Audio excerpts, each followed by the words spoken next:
1514 সালে আজকে দিনে দাসপ্রথার বিরুদ্ধে পোপ লিও এক্স ঘোষণা করেন। 1639 সালে আজকে দিনে মার্কিন যুক্তরাষ্ট্রের সংবিধান গৃহীত হয়।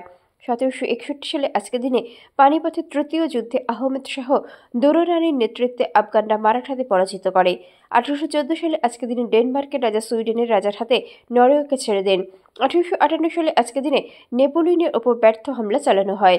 1899 সালে আজকে দিনে স্বামী ত্রিগুণাতীতানন্দের সম্পাদনায় প্রথম উদ্বোধন পত্রিকা প্রকাশিত হয়। 1907 সালে আজকে দিনে জ্যামাইকায় ভূমিকম্পনে কিংস্টন বিধ্বস্ত হয় এবং 1000 মানুষ নিহত হয়।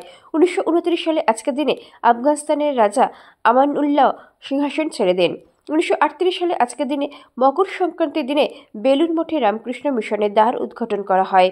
1943 সালে আজকে দিনে মরক্কোর ক্লাসাবাকা শহরে ব্রিটিশ প্রধানমন্ত্রী উইনস্টন চার্চিল এবং যুক্তরাষ্ট্রের প্রেসিডেন্ট ফ্রাঙ্কলিন ডি রুজভেল্ট বৈঠকে বসেছিলেন। 1969 সালে আজকের দিনে মাদ্রাজ রাজ্যের নতুন নামকরণ হয় তামিলনাড়ু। 1975 সালে আজকের দিনে চীনের নতুন শাসনতন্ত্র ঘোষণা এবং প্রেসিডেন্ট পদের বিলোপ ঘটে। 1980 সালে আজকের দিনে জাতিসংঘের সাধারণ পরিষদ আফগানিস্তানে আগ্রাসন চালানোর জন্য অধুনালুপ্ত সোভিয়েত ইউনিয়নের বিরুদ্ধে নিন্দা প্রস্তাব গ্রহণ করেছিলেন। 1991 সালে আজকের দিনে ইসরায়েলের গোয়েন্দা সংস্থা মোসাদের গুপ্তচরদের হাতে প্রাণ হারান পিএল শীর্ষস্থানীয় নেতা আবু আয়াদ সহ অপর 3 নেতা। 1998 সালে আজকের দিনে যুক্তরাষ্ট্রের গবেষকরা তাদের এক গবেষণায় প্রমাণ করেন একটি এনজাইম কোষের মৃত্যু এবং বয়স বৃদ্ধির গতি মন্থন করে।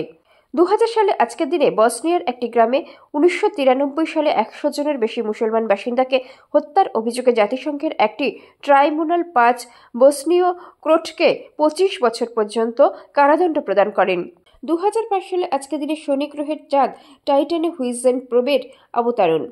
2008 সালে আজকের দিনে নাসার পাঠানো মেসেঞ্জার নামের মহাকাশযান প্রথম বুধ গ্রহের অদেখা গোলার্ধের ছবি তুলে আনতে সক্ষম হয়।